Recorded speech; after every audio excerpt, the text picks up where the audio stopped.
Vamos iniciar clamando ao Senhor, dizendo que Ele é grande, Ele é digno de louvor, de adoração.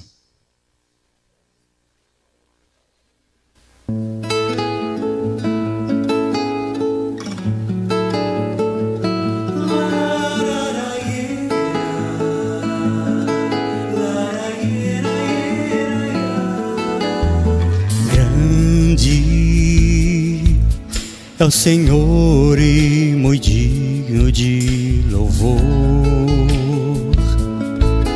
Na cidade do nosso Deus, seu santo monte,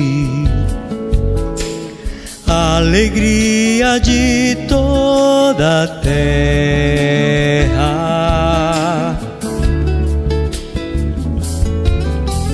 Grande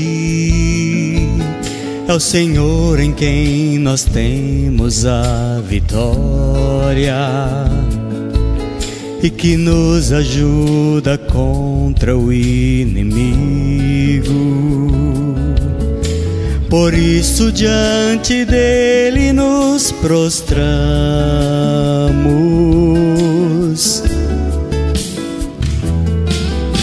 Queremos o teu nome engrandecer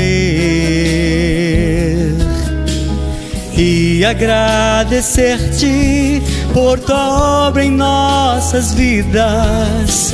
Confiamos em teu infinito amor, pois só tu és o Deus eterno sobre toda a terra e céus.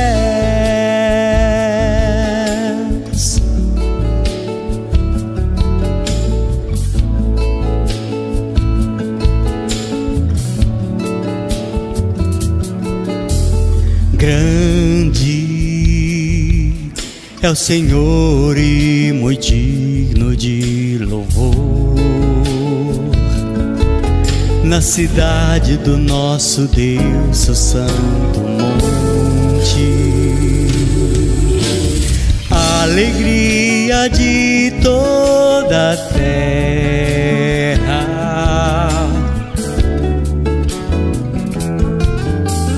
Grande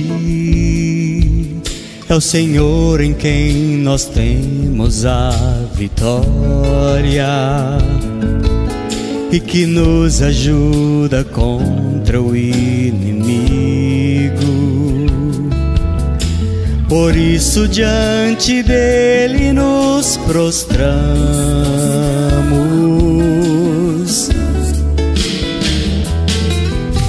Queremos o teu nome engrandecer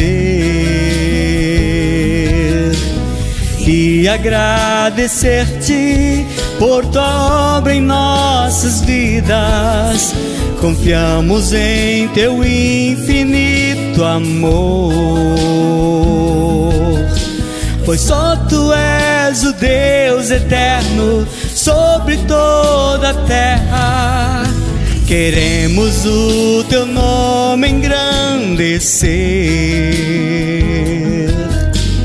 e agradecer-te por tua obra em nossas vidas. Confiamos em teu infinito amor,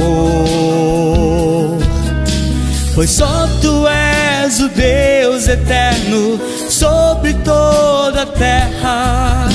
Pois só tu és o Deus eterno sobre toda a terra e céus.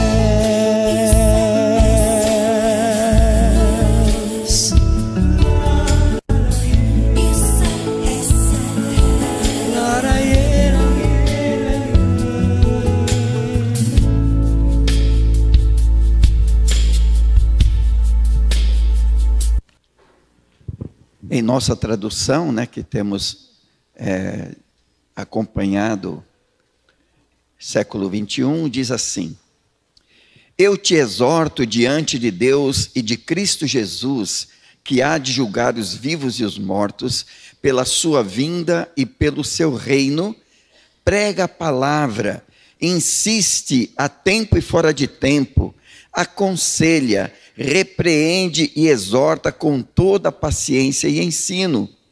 Porque chegará o tempo em que não suportarão a sã doutrina, mas desejando muito ouvir coisas agradáveis, ajuntarão para si mestres segundo seus próprios desejos. E não só desviarão os ouvidos da verdade, mas se voltarão para as fábulas. Tu, porém, sê equilibrado em tudo, sofre as aflições, faze a obra de um evangelista e cumpre teu ministério. Interessante, Paulo escrevendo a Timóteo, dizendo sobre a importância dele estar pregando em todo o tempo a palavra, em toda e qualquer oportunidade. Por quê? Porque chegaria o tempo em que as pessoas não suportariam mais ouvir a palavra de Deus. E é interessante que quando nós olhamos o tempo exílio, né, podemos dizer, cativeiro do povo de Israel, eles estavam nesse ponto, dizendo para os profetas: não falem mais de Deus, não falem mais, não traga mais profecia.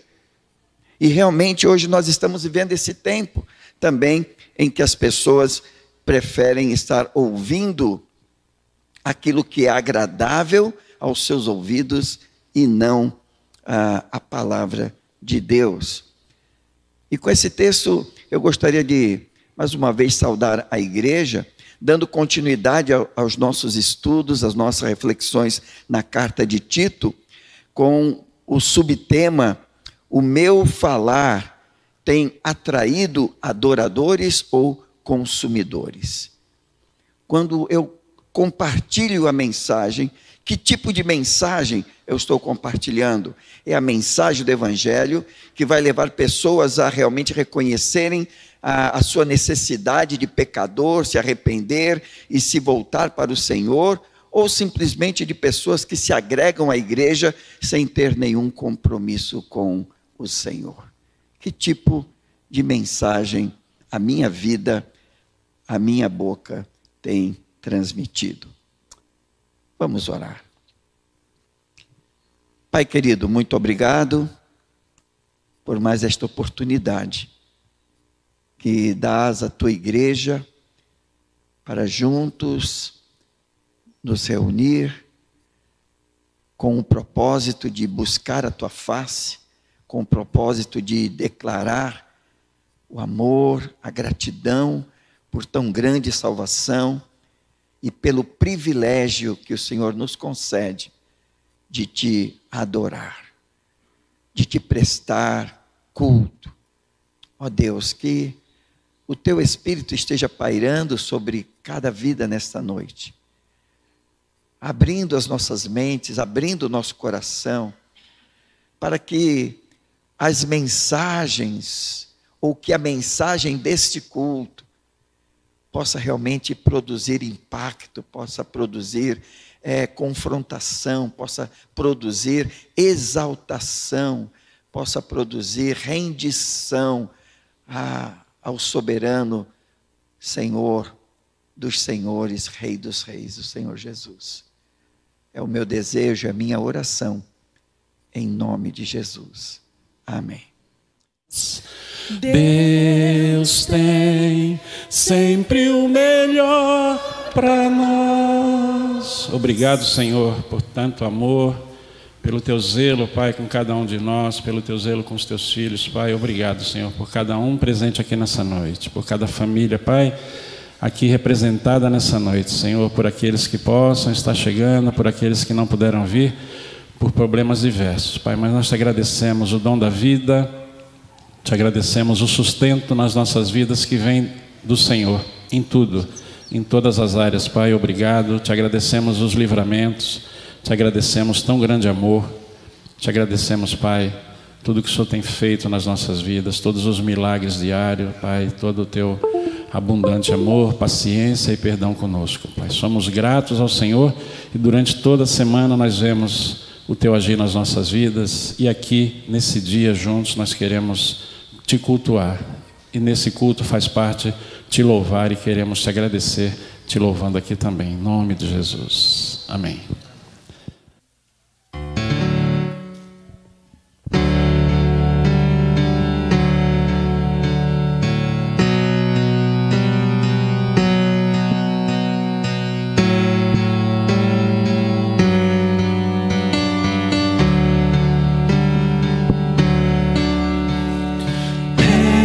Sobre o meu ser, reina sobre o meu viver e sobre o meu lar. És o autor da criação, o motivo da canção que estou a cantar. És a vida, és a glória, o Cordeiro de Deus Pai, o pão vivo, sangue puro, a estrela da manhã. És digno de glória e de louvor, Cordeiro bendito do Senhor.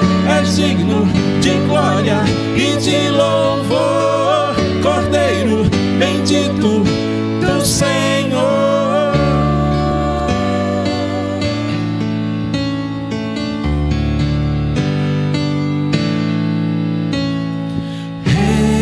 Sobre o meu ser, reina sobre o meu viver e sobre o meu lar.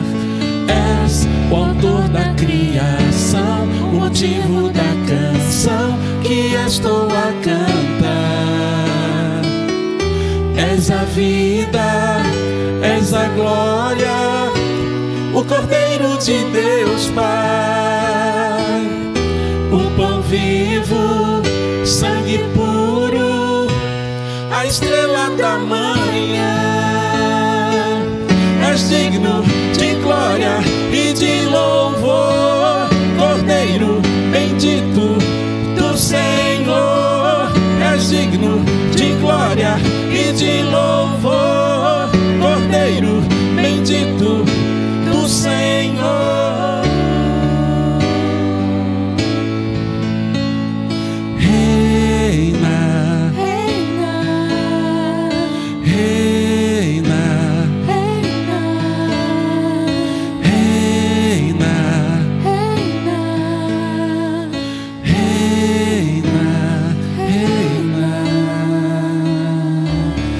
Pai, sobre as nossas vidas, somos teus, Senhor, faz em nós o teu querer.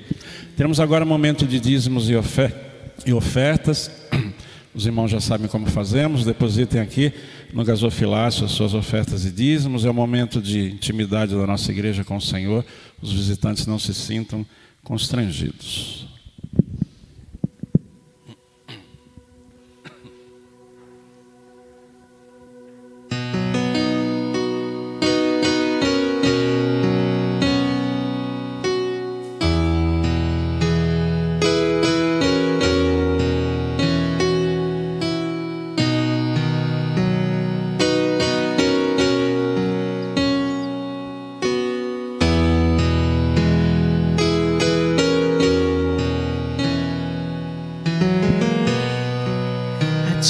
Vou clamar,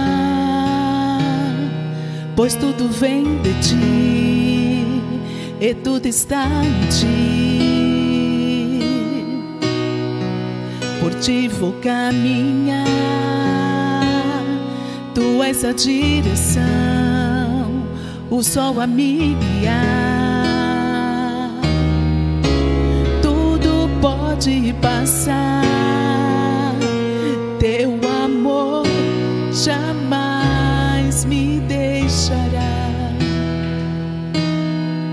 Sempre há de existir novo amanhã preparado pra mim.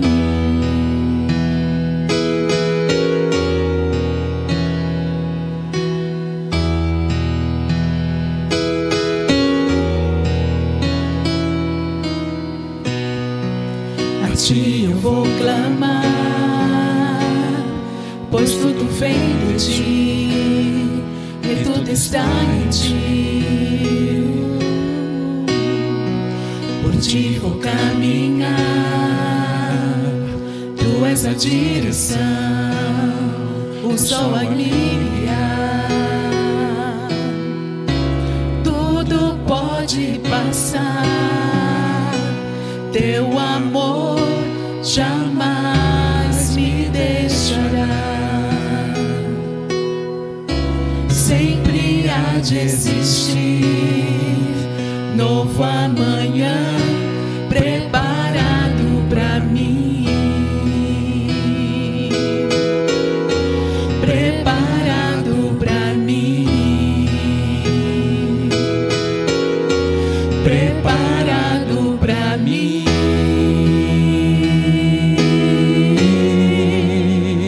Eu me rendo aos Teus pés, és tudo que eu preciso pra viver. Eu me lanço aos Teus braços, onde encontro meu refúgio. Eu me rendo aos Teus pés, és tudo que eu preciso pra viver. Eu me lanço aos Teus braços, onde encontro meu refúgio, Jesus.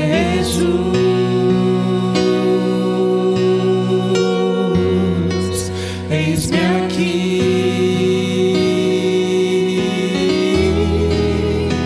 Jesus.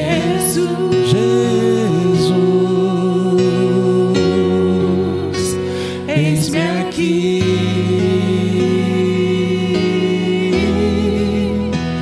eu me rendo aos Teus pés, és tudo que eu preciso pra viver. Eu me lanço aos Teus braços, onde encontro meu refúgio, Jesus.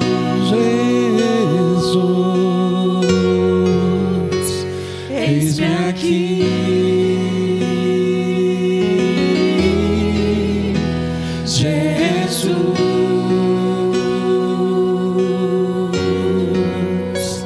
Eis-me aqui.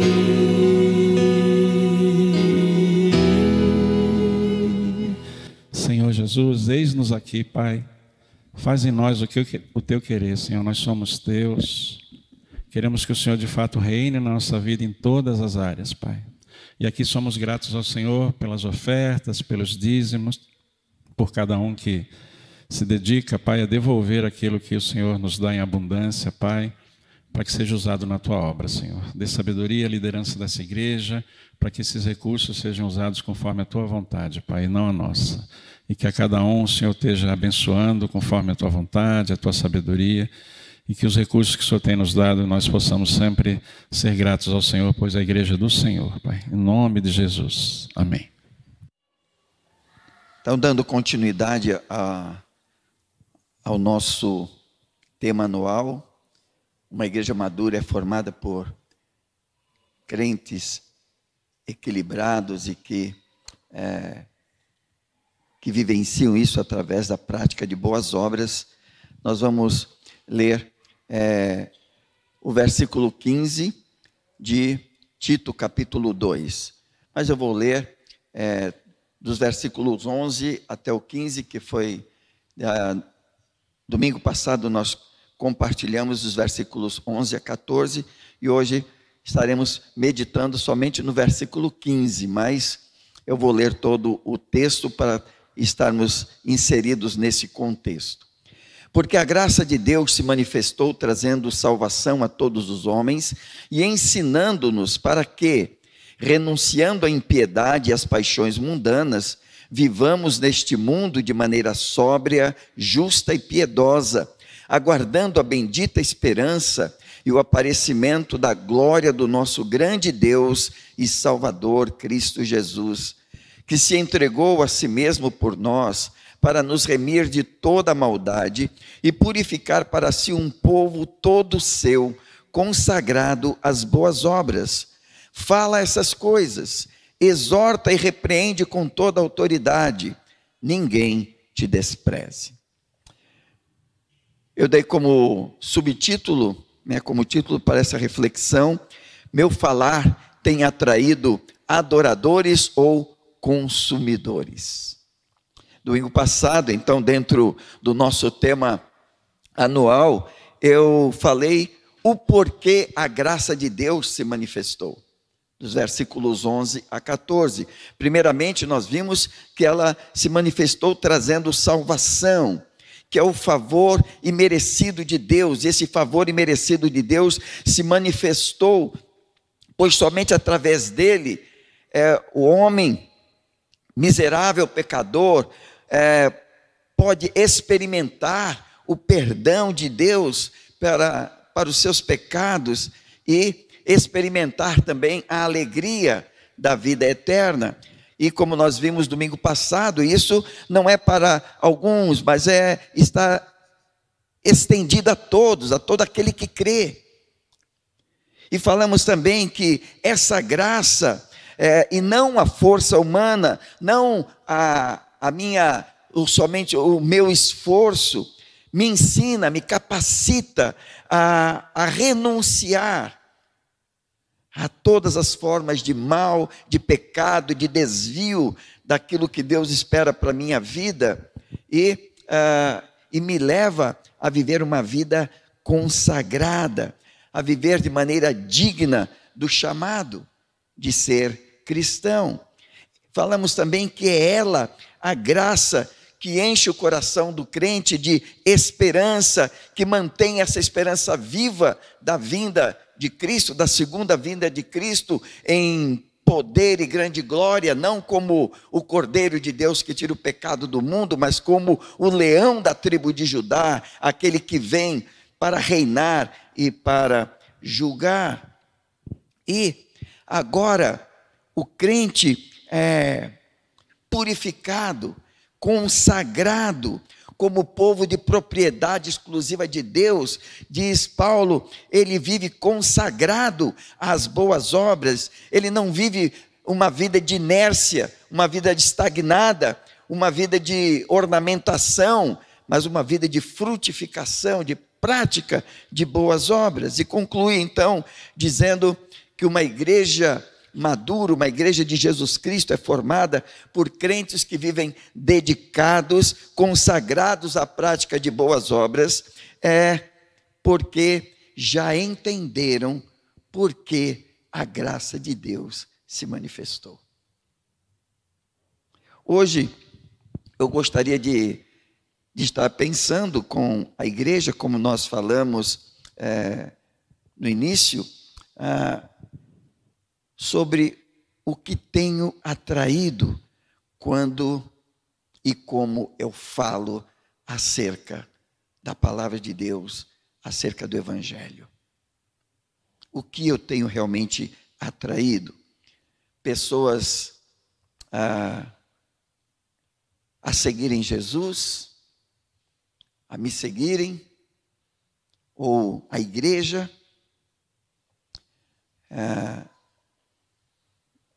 Um fato interessante, uma ilustração interessante, é que Spurgeon, que foi um grande pregador de 2 séculos passados, ele estava fazendo conferência numa igreja, depois de vários anos, ele voltou àquela mesma comunidade, àquela mesma igreja, para fazer uma série de conferências, e quando ele terminou, um homem bêbado veio até ele e disse para ele: "Oh, pastor Spurgeon, o senhor está lembrado de mim?" E ele disse: "Não." Ele falou: "Eu tive aqui na outra conferência que o senhor teve, que o senhor fez, e o senhor me converteu." E ele, todo, né? E aí Spurgeon disse para ele: "Realmente você tem razão. Fui eu que te converti mesmo, porque se fosse Jesus você não estaria desse jeito." Quando Jesus realmente entra na vida de uma pessoa, ela é radicalmente transformada. Então, Paulo, mais uma vez, se dirige a Tito. Ele está fazendo uma sessão de orientações e ele dá uma interrupção ali, né? Interrompe momentaneamente aquelas instruções que ele está dando e para acentuar aquilo que ele havia dito antes dele prosseguir com as novas instruções que ele ia dar. Paulo não queria que Tito demonstrasse nenhum temor ou timidez com relação à sua pregação, àquilo que ele tinha como pastor daquela comunidade, mas que ele fosse revestido de ousadia, de coragem, de intrepidez. Por isso, a combinação de 3 imperativos, ele diz: fala essas coisas, exorta e repreende com toda a autoridade. Segundo Carlos Oswaldo Pinto, o Coppi, a obrigação de Tito era ensinar, estimular e confrontar firmemente e com autoridade o povo com a doutrina apostólica, com a sã doutrina. E eu queria estar então pensando nesse versículo 15, quando Paulo diz: Tito, fala essas coisas. Ele desenvolve o que nós lemos ainda há pouco e diz: fala essas coisas. Falou, é isso que você tem que ensinar. A responsabilidade de Tito não era estar pensando em como ele poderia chamar a atenção, como ele poderia atrair os mais velhos, como ele poderia atrair as mulheres mais velhas da igreja, como ele poderia atrair os jovens, como ele poderia atrair os escravos. Não era essa a proposta que Paulo está dando a Tito. Mas ele tinha que pregar, o que ele tinha que falar é o que convém à sã doutrina. E é uma coisa interessante hoje, que realmente é de consenso, quando conversamos com alguns líderes, mesmo dentro da nossa associação, aqui dentro da nossa denominação, e até se tem falado em várias mensagens, que muitos ministérios têm se preocupado em como atingir determinadas faixas etárias, principalmente de adolescentes e jovens. E para que isso aconteça, o que estamos vendo é uma corrida atrás de atrativos, buscando muitas dessas comunidades consumidores e não adoradores. É interessante que quando nós lemos João, o Evangelho de João, capítulo 6, ali, depois que Jesus faz aquele sermão que aos ouvidos daqueles discípulos, de pessoas que o estavam seguindo, era muito duro de suportar, né? Muitos abandonam. Mas é interessante que antes disso acontecer, eles quiseram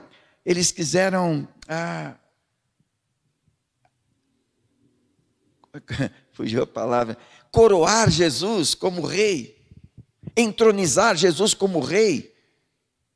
E Jesus preferiu estar com aqueles 12, embora um ainda tenha traído, do que ser seguido por aquela multidão que somente estava seguindo por interesses pessoais. Eles estavam seguindo somente porque haviam visto milagres, curas, expulsão de demônios, multiplicação de pães e até ressurreições, até pessoas mortas ressuscitando. E é interessante que eu estava vendo na internet, o pastor Augusto Nicodemos, ele, na sua mensagem sobre esse assunto, né, de consumidor ou adorador, ou que igrejas estão mais preocupadas em ter consumidores do que adoradores, ele disse o seguinte: por consumismo quer dizer o impulso de satisfazer as necessidades essas reais ou não. Eu tenho uma necessidade que ela é real ou não, né? Pelo uso de bens ou serviços prestados por outro. Então, consumismo é eu estar em busca de uma necessidade que pode ser real ou não, e em que outra pessoa está oferecendo. E ele diz, no consumismo, as necessidades pessoais são o centro. As minhas necessidades se tornam o centro. E a escolha das pessoas se torna o mais respeitado dos direitos. Eu preciso disso, eu tenho necessidade disso, então, aonde tem isso, é onde eu vou ficar. Tudo gira em torno da pessoa, disse Nicodemos, e tudo existe para satisfazer as suas necessidades. As coisas ganham importância, validade e relevância à medida em que são capazes de atender essas necessidades. Quando nós estivemos pregando alguns anos atrás sobre as 9 marcas de uma igreja saudável, o livro do Mark Dever, ele começa dizendo, quando você vai a uma igreja, o que você está buscando nessa igreja? Uma igreja que tenha um bom estacionamento, uma igreja que tenha bancos almofadados, a igreja que tenha ar-condicionado, a igreja que tenha uma grande estrutura para acomodar os meus filhos, ou uma igreja que realmente zela pela pregação, pelo ensino da palavra de Deus. E essa mentalidade de consumismo tem permeado, em grande medida, as programações das igrejas. E ontem, nós estávamos conversando lá na Vila Margarida, num momento lá de bate-papo, porque eu vi a programação, né, encontro de casais, e com jantar, começar às 20 horas. Aí eu falei, bom, quando eu olhei a programação, eu falei, isso aí, com a pregação, vai varar a noite. E aí nós começamos a conversar, que tempo nós vamos ter para a ministração. Mas graças a Deus, houve algumas coisas que não aconteceram, e logo, mas ao invés de começar às 20, começou às 20h30. Espera mais um, espera mais um, espera mais um, e tal, e moral da história, começou basicamente 8h30, mas 9 horas nos deram a palavra, e o jantar foi às 10 horas. Mas então nós estamos conversando, né? Vocês vão me dar 10 minutos para falar.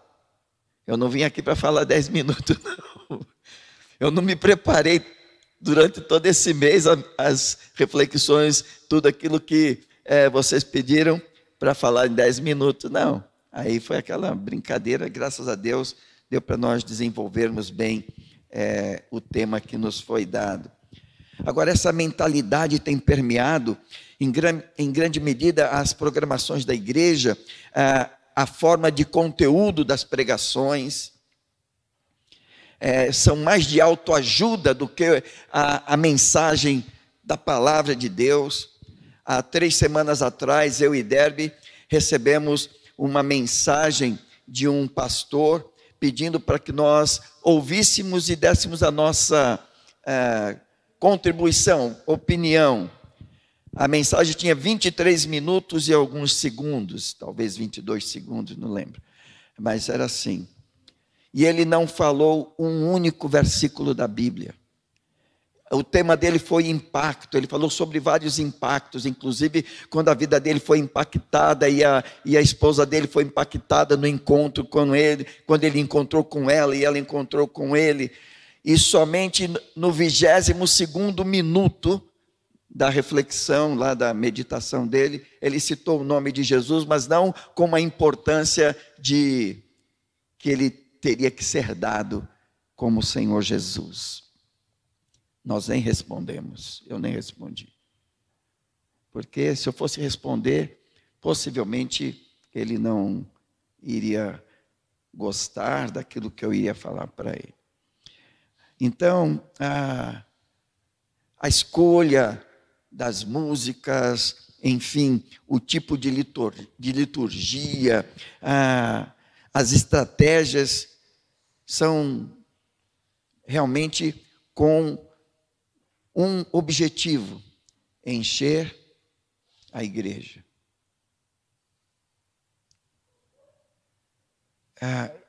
E eu estava pensando que nesse afã, tudo que eles pensam, tudo que eles projetam é satisfazer as necessidades emocionais, as necessidades psicológicas, as necessidades físicas, porque algumas viram um show, né, que as pessoas brincam, pulam, correm, enfim, imateriais dessas pessoas, e não um serviço de adoração a Deus. E aí fica algo muito interessante, porque o fim prevalece sobre os meios.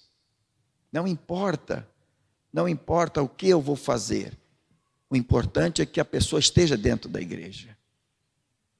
Nós vimos aqui, há algum tempo atrás, que teve uma igreja que numa programação de jovens colocou até ringue para jovens ficarem lutando, porque isso chama atenção, o jovem vai lá, e jovens ali se degladiando, se esmurrando, mas com um grupo bem grande de jovens para participar daquele evento. Não importa os meios, os métodos são justificados à medida que eles se prestam para atrair mais frequentadores e torná-los mais felizes, e torná-los mais alegres, mais satisfeitos e mais dispostos a frequentar, a serem adeptos daquela comunidade. Se ele está satisfeito, é o que importa. O que está recebendo não importa, como ele está vivendo não importa. O que importa é que eles estão frequentando, que eles estão participando, estão dentro. E cada vez mais é notório assim o aumento desse tipo de visão, em contraste ao que M. Bounds, autor do livro Poder através da Oração, disse: homens procuram métodos, Deus procura homens. Enquanto nós estivermos nesse afã de procurar métodos para estratégias, Deus está buscando homens que sejam comprometidos, homens que são homens de oração. Não estou falando homens, estou falando do modo geral.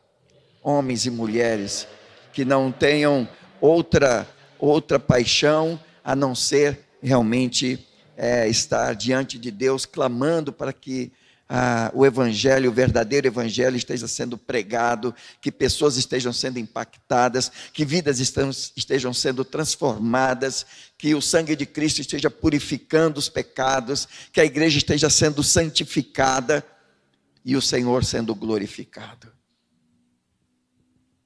Então, Paulo diz, Tito fala essas coisas. Quais coisas? que o evangelho da graça, ele age, como nós falamos domingo passado, negativamente, no sentido em que, de forma determinada, eu devo abandonar aquela vida velha dominada, não pela reverência, não pelo amor ao Senhor, mas pelos meros interesses deste mundo, e que age positivamente no sentido em que me leva a caminhar vivendo corretamente, honestamente e de maneira agradável diante de Deus e dos homens. Que esse evangelho da graça, ele também me inspira, me leva a uma esperança viva, que me leva para além dessa vida presente. Quando Jesus estava ali na ceia com os seus discípulos, do capítulo 14, ele começa dizendo: não se turbe o vosso coração, creia em Deus, creia também em mim. Na casa de meu pai há muitas moradas, se assim não fosse eu vou-lhe teria dito, vou preparar-vos lugar. O que Jesus estava querendo dizer é: eu vou partir. Foi a última noite com eles, logo ele estaria sendo julgado, condenado, e ele disse: eu sei que vocês vão passar por momentos difíceis. E aí no capítulo 16, 33 ele diz: no mundo tereis aflições, mas tem de bom ânimo, eu venci o mundo. Mas naquele momento Jesus olha para os seus discípulos e diz: não se turbe o vosso coração, na casa de meu pai há muitas moradas. O que ele está querendo dizer independente da circunstância, do problema que vai acontecer, do que você vai passar, aquilo que o Senhor está projetando para você é muito maior do que qualquer circunstância que você possa estar passando. A esperança viva de que após o tempo neste corpo, vamos viver eternamente. O Senhor vem nos buscar, ou nós vamos nos encontrar e vamos reinar com Ele eternamente. É a suprema felicidade, pois Jesus realmente voltará como Ele prometeu, manifestando toda a sua glória, todo o seu poder. Agora, Paulo diz para Tito: fala essas coisas. Agora, como? Ele diz: exorta e repreende com toda autoridade. Fala essas coisas como? Exortando. Paulo está se referindo ao versículo, mais uma vez, se referindo ao versículo 1 do capítulo 2, quando ele diz: tu, porém, fala o que está em harmonia com a sã doutrina, fala o que está em harmonia com a sã doutrina, com o evangelho puro. Exorta, recomenda firmemente essas pessoas de maneira incisiva, contundente. Mostre para eles o que é o evangelho. Tito não deveria de forma alguma somente declarar a mensagem, mas confrontar aqueles irmãos, aqueles membros daquela igreja, exortá-los a aceitá-la, porque lembram quem eram essas pessoas que compunham a igreja de Creta? Vamos voltar lá no capítulo 1, versículo 10 e 11. Ele diz assim: porque há muitos insubordinados, meros faladores e enganadores, principalmente os da circuncisão, é preciso fazê-los calar, pois motivados pela ganância, transtornam casas inteiras, ensinando que não convém. Então essas pessoas você tem que confrontar, exortar. Não somente anunciar a mensagem, mas firmemente tem que ser conciso, inciso, contundente com essas pessoas. Porque a ideia é, se eles não aceitarem, descarta. Veja o que diz o capítulo 3, versículo 10. Depois de exortar a primeira e a segunda vez alguém que causa divisões, evita-o. Então, Tito tinha que anunciar essas coisas com exortação, com firmeza, com dureza. E ele não somente diz exortando, ele diz repreendendo com toda a autoridade. Paulo está dizendo, repreende-os, porque eles têm afrontado o Evangelho. É a mesma citação que nós lemos no início do culto, que Paulo faz na segunda carta a Timóteo, no capítulo 4, versículo 2. Prega a palavra, insiste a tempo e fora de tempo. Ele diz, olha, repreende, aconselha, repreende. Porque essas pessoas não podem continuar agindo dentro da igreja como eles estão fazendo.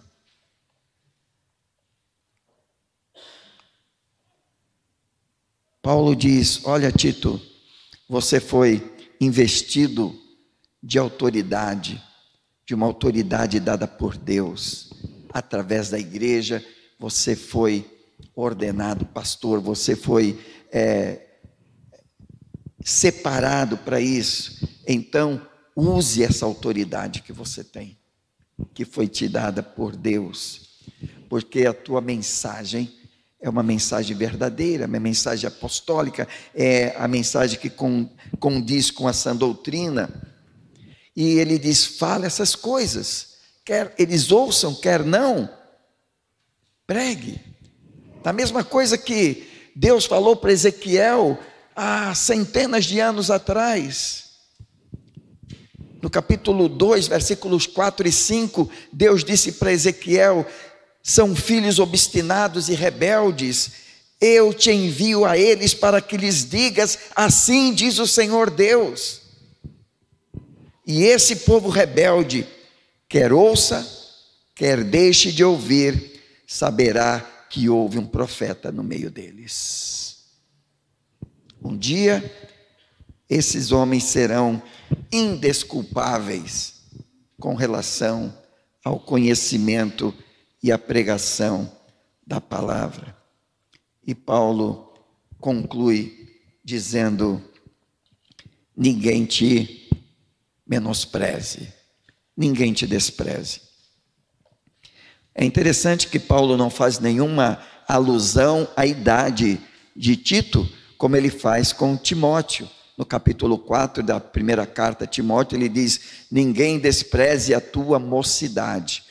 Mas aqui para Tito, ele não fala sobre a mocidade, mas os estudiosos entendem que Tito também era um jovem, só que ele tinha uma outra estrutura, diferente de Timóteo. Talvez Timóteo fosse mais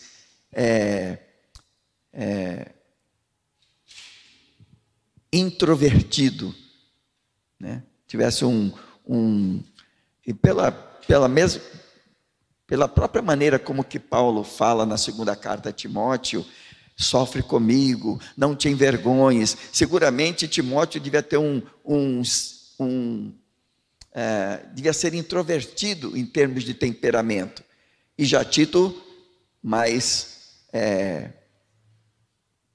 extrovertido. Então, tinha uma outra atitude diante das situações em que ele se enfrentava. Mas o que ele está dizendo fala essas coisas, exorta, repreende com toda a autoridade e que ninguém te despreze. Repreende realmente, porque você está falando no meio de pessoas duras, maldosas, como nós vimos lá no capítulo 1, versículo 10 e 11. E essas pessoas possivelmente podem se insurgir contra você, mas fale com toda a autoridade. Então olhando para esse versículo, depois de pensar todas essas coisas, eu parei e anotei o que a minha pregação, o que tenho falado através da minha vida e através dos meus lábios, o que tem produzido na vida daqueles que me ouvem. O que você tem falado, o que você tem vivido, tem produzido na vida das pessoas que te ouvem. Adoradores ou consumidores. O que essa igreja tem como proposta? Encher a igreja ou encher o céu? Uma igreja madura é composta por membros espiritualmente qualificados através da prática de boas obras, cuja pregação da mensagem do Evangelho produz adoradores e não consumidores. Talvez, estava ouvindo uma pregação hoje e ele estava falando, possivelmente pouquíssimas pessoas para quem você vai pregar se convertam, porque não é obra sua fazer isso, é de Deus. Mas se ele se converter, ele vai se converter porque ele ouviu a mensagem genuína do Evangelho. E não algo para encher de alegria o seu ego, de autoajuda ou qualquer outra coisa que seja semelhante. Vamos orar. Senhor, muito obrigado por mais esta oportunidade que nos dás de nos reunir como corpo, como igreja, como família, para cultuarmos ao Senhor, prestarmos serviço de adoração ao Senhor. Que o Teu Espírito, ó Deus, continue agindo no meu coração, em cada coração, para que, independente daquilo, da circunstância em que estivermos, com quem estivermos tendo oportunidade de compartilhar, que haja sabedoria, autoridade, coragem para anunciar o verdadeiro Evangelho. A mensagem que salva, que transforma e não que amacia o ego de ninguém. É o meu desejo, é a minha oração, clamando que o mesmo Deus da paz nos santifique em tudo, que o nosso espírito, alma e corpo sejam conservados íntegros e irrepreensíveis na vinda do nosso Senhor e Salvador Jesus Cristo, pois fiel é o que nos chama, o qual também nos fará. Deus te abençoe, uma boa semana, em nome de Jesus.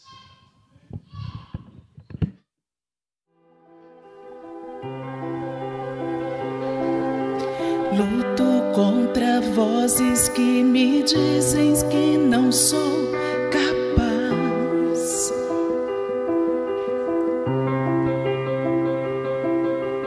Contra enganos que me dizem que eu não vou chegar lá.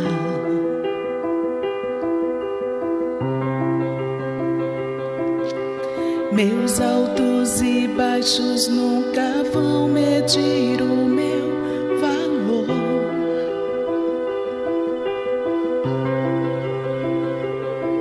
A tua voz me lembra e me diz quem realmente sou. Diz que amado sou, sem que eu me sinto assim. Diz que forte sou quando há fraqueza em mim, e que seguro estou se frágil me sentir, que não estou só, pois eu pertenço a ti. Eu creio sim no que diz sobre mim.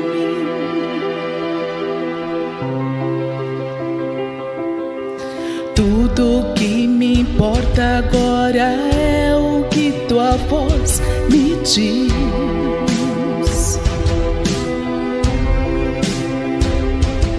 A minha identidade e o valor só encontro em ti.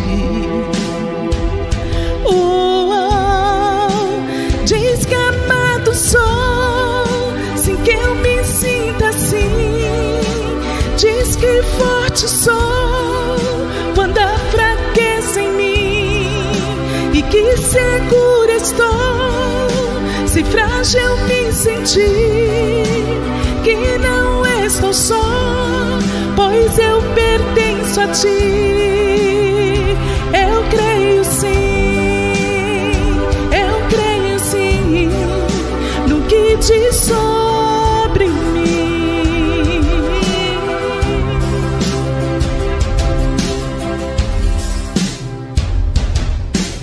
Tudo que eu tenho rendo aos teus pés, a mais ninguém.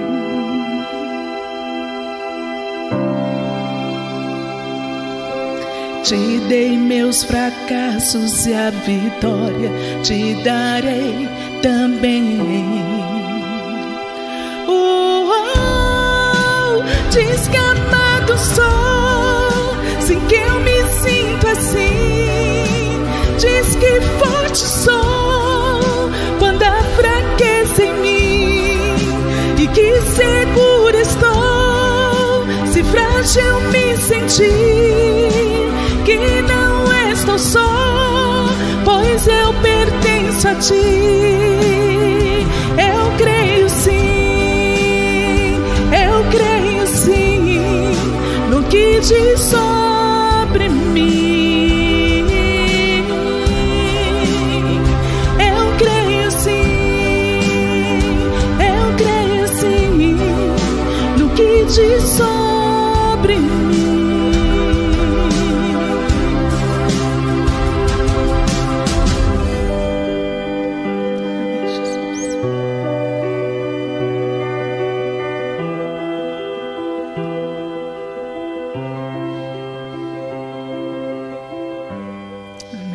Isso é importante para Jesus. Deus abençoe a semana de cada um.